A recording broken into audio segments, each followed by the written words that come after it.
আমি স্বরূপ কুমার সরকার, মধুরকুল হাই স্কুলের ইংরাজি শিক্ষক। আজকে যে বিষয়ে ভিডিওটা বানাচ্ছি সেটা হচ্ছে মাধ্যমিক পরীক্ষা 2025 কেমন হলো, পর্যবেক্ষণ, আমার ব্যক্তিগত মতামত। দীর্ঘ 18 বছর প্লাস চাকরি করছি, পরীক্ষক হিসেবে কাজ করছি, তাও প্রায় 10-12 বছর হয়ে গেল, বেশি 9 সাল থেকে করছি আর কি।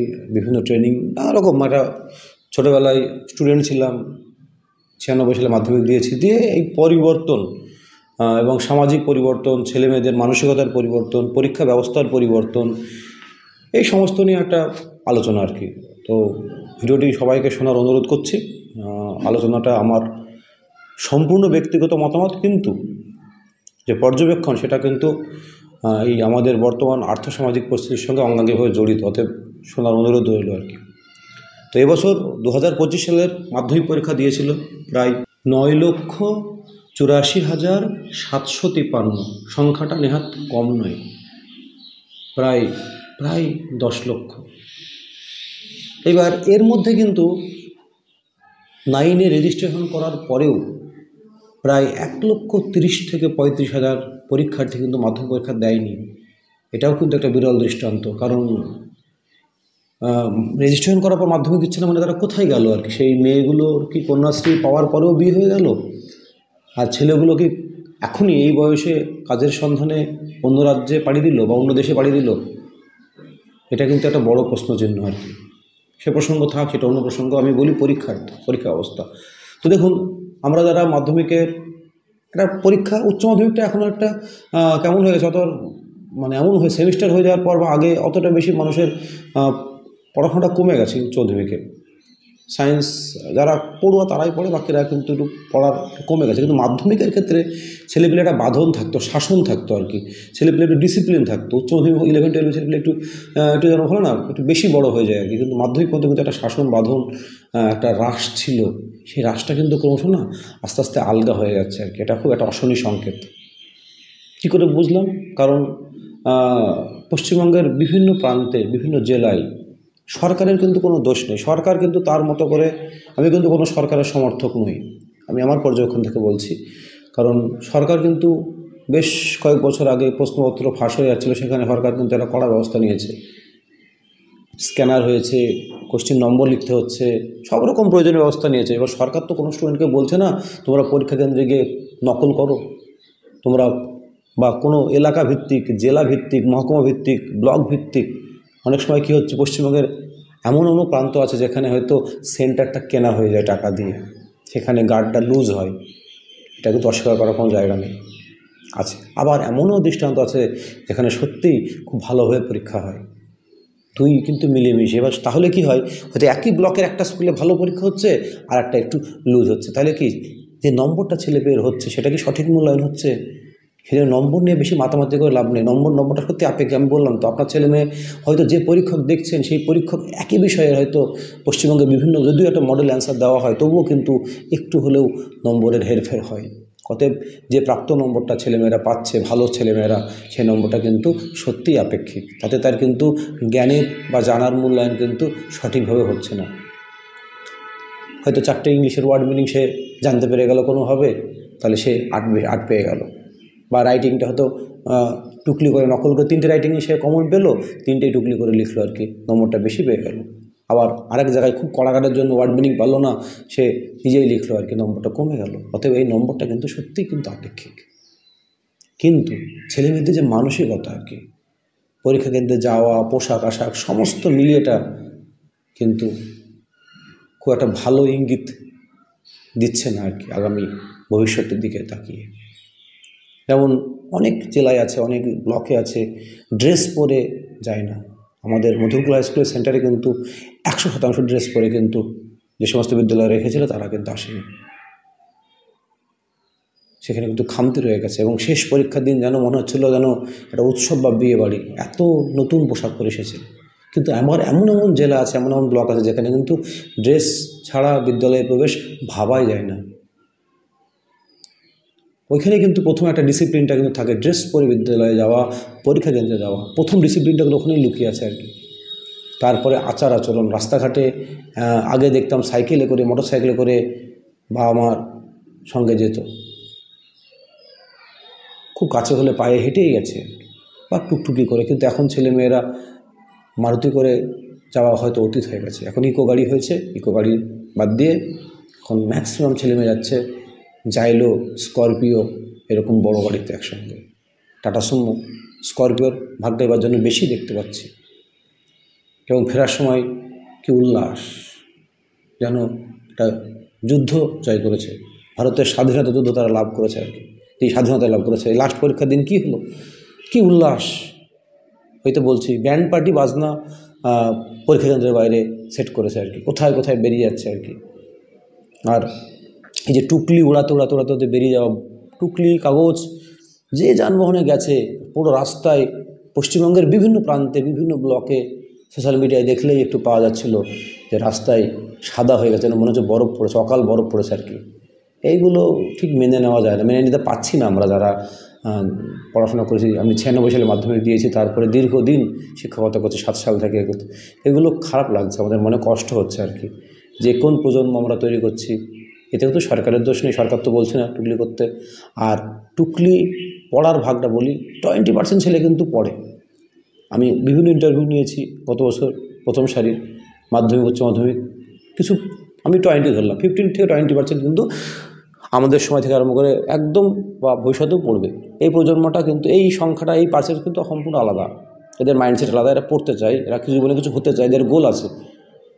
তারপরে কিছু সংখ্যক ছেলে মেয়ে পড়বে না, একদম পড়বে না। ওরা জানে যে পড়াশোনা কোনোভাবে পাশ করলেই হলো, বা সরকার তাদেরকে পাশ করে দেবে, ভর্তুকি দিয়ে পাশ করে যাবে আর কি। কিন্তু অ্যাভারেজ স্টুডেন্টের কিন্তু পড়ার গড় হারটা কিন্তু কমে গেছে, এটা সবথেকে খারাপ।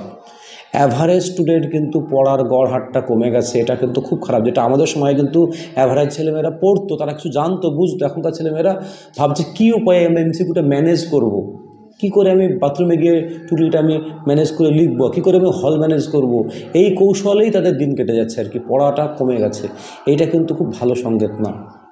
আর সব থেকে আমার মনে হয় শিক্ষা দেওয়া দরকার আচার আচরণ, মূল্যবোধের আর কি। বাইকে অ্যাক্সিডেন্ট হচ্ছে, পরীক্ষাতে যাওয়ার সময় অশালীন অঙ্গিভঙ্গি চলছে আর কি। এর বয়স কত, মাত্র 15 থেকে 16 বছর বয়স মাত্র। তাহলে আমরাই হয়তো তাদের শেখাতে পারছি না, বা আমাদের অভিভাবকরাও হয়তো কিছুটা এই অংশের দায়ী। তারাও হয়তো তাদেরকে সঠিক আচরণ, গুরুজনদের শ্রদ্ধা করা, এগুলো হয়তো শেখাতে পারছেন না, বা আমরাও পাচ্ছি না আর কি। আমরা ব্যর্থ এই জায়গায় আর কি। বা হয়তো এই প্রজন্মটা এরকমই, XYZ কী জেনারেশন এটা। তাহলে এই যে যদি তাদের ভাইয়েরা থাকে, বোনরা থাকে, তারাই বা কী শিখছে বাড়িতে? যদি সে সারাদিন নকলেরই অনুশীলন করে, তাহলে যে পড়ছে না, বাড়ির লোকেরাও তো বুঝতে পারছে আর কি যে পড়ছে না ছেলে মেয়েটা আর কি। এই যে নকল করার প্রবণতা, কারো হেল্প নিয়ে পরীক্ষা দেওয়ার প্রবণতা, অনেক সময় শিক্ষক মহাশয়রাও কী করছেন, একটুখানি লোভের বশে বলে দিচ্ছেন, বা একটু নাম করানোর জন্য বলে দিচ্ছেন আর কি। এটাও কিন্তু একটা খারাপ ব্যাপার আর কি। তো এই ব্যাপারগুলো আমাদের সত্যিই ভাবতে হবে, কোথায় আমাদের ঘাটতি হচ্ছে। তারপরে যে 1 লক্ষ ছেলেমেয়ে পরীক্ষা দিল না, এরা কোথায় গেল, অনেক কিন্তু প্রশ্নচিহ্ন।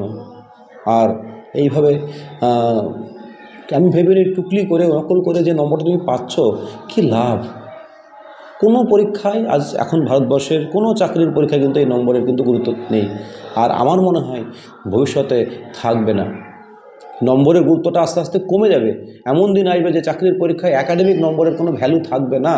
তো তুমি যারা উঠছে না, যারা শিখছে না, যারা জানছে না, যারা বুঝছে না, যারা একদমই স্টেজে মারার মানে পরিকল্পনা করছে আর কি, যে সারা বছর বই না পড়ে, এই বই না পড়ার প্রবণতা কিন্তু, একদম না পড়ার প্রবণতা কিন্তু অনেক বেড়ে গেছে। যদি পরীক্ষার খাতা যদি কেউ দেখে আর কি, বিভিন্ন সাবজেক্টের খাতা দেখছে বিষয় শিক্ষকেরা, তাদের অভিজ্ঞতা আরও করুন। তারা বুঝছে যে কোথায় জলটা মিশছে আর কি। তো এইভাবে কিন্তু বেশি দিন শাক দিয়ে মাছ ঢাকা যাবে না। আমরা হয়তো শিক্ষা ব্যবস্থায় এগিয়ে যাব না পিছিয়ে যাব না। একসময় বিহারকে নিয়ে আমরা হাসাহাসি করতাম, বিহারের নকল হতো। এই 12 ফেল বইয়ের মুভিতেই আপনারা দেখবেন উদাহরণ ছিল, ওটা সেন্টার নকল হচ্ছে, সেখান থেকে সেই ছেলে IPS হলো। কিন্তু আমাদের পশ্চিমবঙ্গে সরকারের তরফ থেকে চেষ্টা সত্ত্বেও, প্রশাসনের তরফ থেকে চেষ্টা সত্ত্বেও, ছেলেমেয়েরা কিন্তু নকল করার যে একটা মারাত্মক অত্যধিক প্রবণতা তৈরি হয়েছে, এখান থেকে ছেলেমেয়েরা কিন্তু প্রত্যেক বছর মুক্ত হতে পারছে না। এই মাধ্যমিক গেল, উচ্চ মাধ্যমিকে তো আরও খারাপ অবস্থা। উচ্চ মাধ্যমিক গার্ড দেওয়াই কঠিন।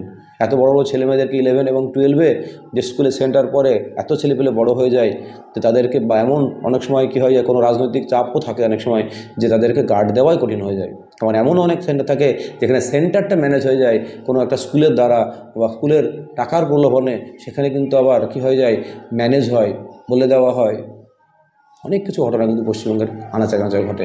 এবার সরকারের পক্ষে সম্ভব না এতগুলো সেন্টারে সমস্ত নজরদারি করা, কিন্তু কোথাওটা ফাঁক থেকে যাচ্ছে আর কি, আমার মনে হচ্ছে, আমার পর্যবেক্ষণ মনে হচ্ছে আর কি। ছেলেমেয়ের পড়ার হার কমে গেছে। ফোন অনেকটাই দায়ী এর জন্য।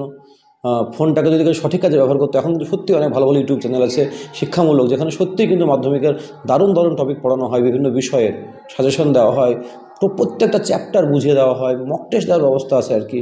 কিন্তু সেই সুযোগটা ছেলেপিলে নেয় না। ছেলেপিলে কী করে, মেয়েরা রিলস বানাচ্ছে, ছেলেরা রিলস দেখছে, আর নানা রকম কাজকর্মে জড়িয়ে পড়ছে। পড়ার বাইরের কাজকর্ম তাদের বেশি। ইনস্টাগ্রামে কে কতটা ফলো করলো, লাইক করলো, কে কতটা প্রেম করলো, কার সঙ্গে রিলেশনশিপ হলো, এইসবই যেন ছেলেমেয়েদের এখনকার বেশি নজর। তাহলে এইভাবে যদি একটা প্রজন্ম, এই যে 9 লক্ষ 10 লক্ষ স্টুডেন্ট পরীক্ষা দিচ্ছে মাধ্যমিক, এরাও তো একটা সমাজের অংশ, এরাও তো পরবর্তীকালে বড় হয়ে কোনো একটা পেশায় আসবে। এই যে না শিখে, না পড়ে, না বুঝে ছেলেমেয়েরা উঠছে আর কি, এই যে অশিক্ষিত একটা প্রজন্ম তৈরি হচ্ছে, তারপরের প্রজন্মটা কোথায় যাবে? তারা কিছু না, অঙ্ক শিখছে না, ইংরেজি শিখছে না, বিজ্ঞানের বিষয়গুলো বুঝছে না, ইতিহাস ভূগোলটা জানছে না। তাহলে একটা অশিক্ষিত প্রজন্ম তৈরি হচ্ছে, তারা নকল করার জন্য এত উদগ্রীব।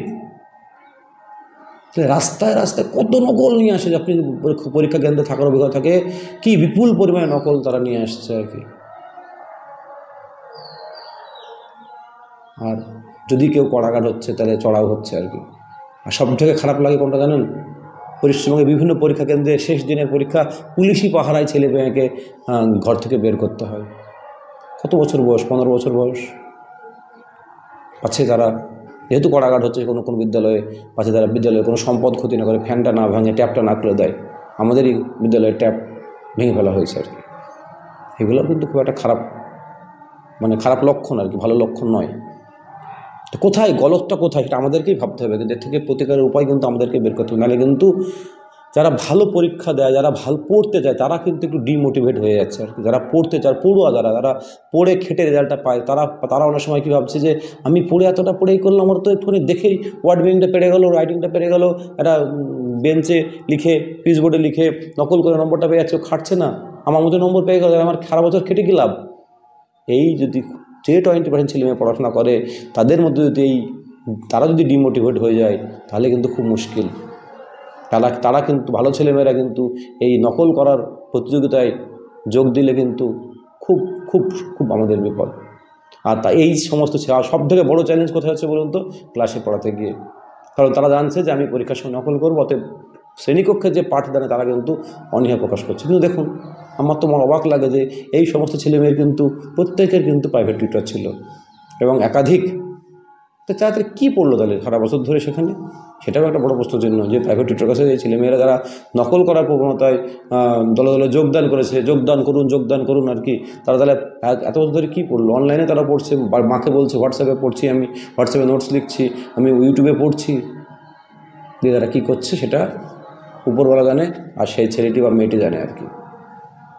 আমাদের কিন্তু সত্যি ভাবার সময় হয়ে এসেছে। তাহলে তা নাহলে কিন্তু আস্তে আস্তে শিক্ষা ব্যবস্থা ধ্বংস হবে কি হবে না সেটা পরের ব্যাপার। কিন্তু একটা সিস্টেম, যেটা একটা সুন্দর একটা সিস্টেম ছিল, একটা পড়ার পরিবেশ ছিল। আপনি সন্ধ্যাবেলায় যাবেন, কোনো গ্রামের এলাকায় ছিল, আমরা যখন পড়তাম, একটা শান্ত পরিবেশ, সবাই বাড়িতে পড়ছে আর কি। আর এখন বিভিন্ন ব্লক শহরে, মহকুমা শহরে, জেলা শহরে আপনি কী হয়েছে, বিভিন্ন রকম রেস্টুরেন্ট খোলা হয়েছে, চা কফির দোকান খোলা হয়েছে, ছেলেমেয়ে কিন্তু সেখানে যাচ্ছে আর কি। বিভিন্ন বার্থডে পালন করা হচ্ছে, নানা রকম সেলিব্রেশন হচ্ছে, নানা রকম সেরিমনি হচ্ছে। অতএব পড়ার যে গড় সময়টা ছেলেমেয়ের কিন্তু, সাধারণ ছেলেমেয়ের কিন্তু অনেকটা কমে গেছে।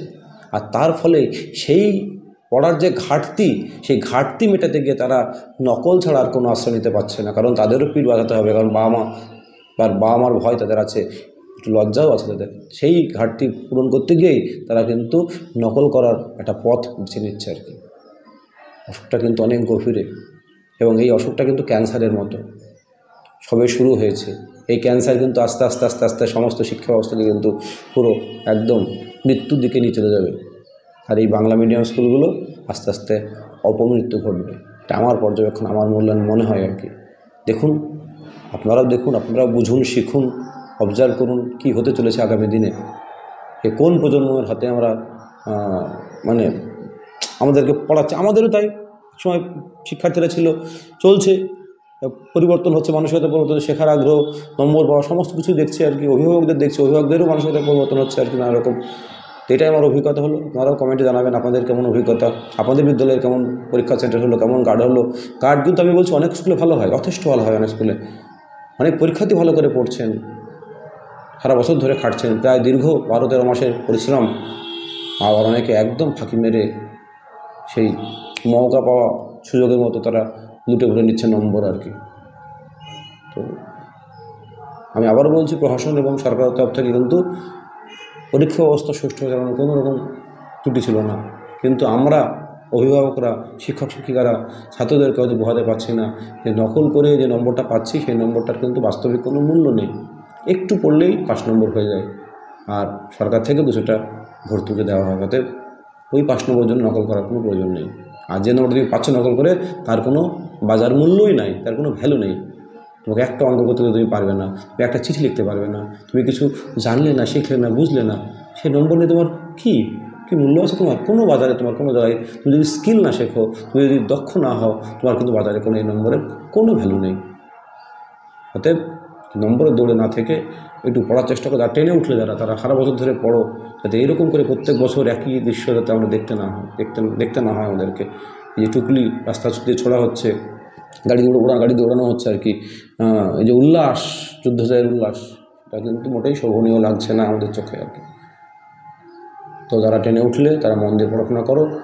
আর মাস্টারমশাই জানাবেন আপনাদের অভিজ্ঞতা কেমন হলো, আপনাদের সেন্টারের অভিজ্ঞতা কেমন হলো, আপনার বিদ্যালয়ের অভিজ্ঞতা কেমন হলো, কমেন্টে জানাবেন। ভালো থাকুন, সুস্থ থাকুন। আর আমরা সকলে মিলে চাইবো যেন অবস্থার পরিবর্তন হয়, ছেলেমেয়েরা যেন আবার পড়াশোনা শুরু করুক, একটু করে পড়ুক, অল্প করে পড়ুক, রোজ পড়ুক। অ্যাভারেজ স্টুডেন্টদের থাকছে 20 এবং 20 বাদ দিয়ে মাঝের যে 60% ছেলে অ্যাভারেজ, তারা কিন্তু একটা মূল চালিকা শক্তি সমাজের, দেশের।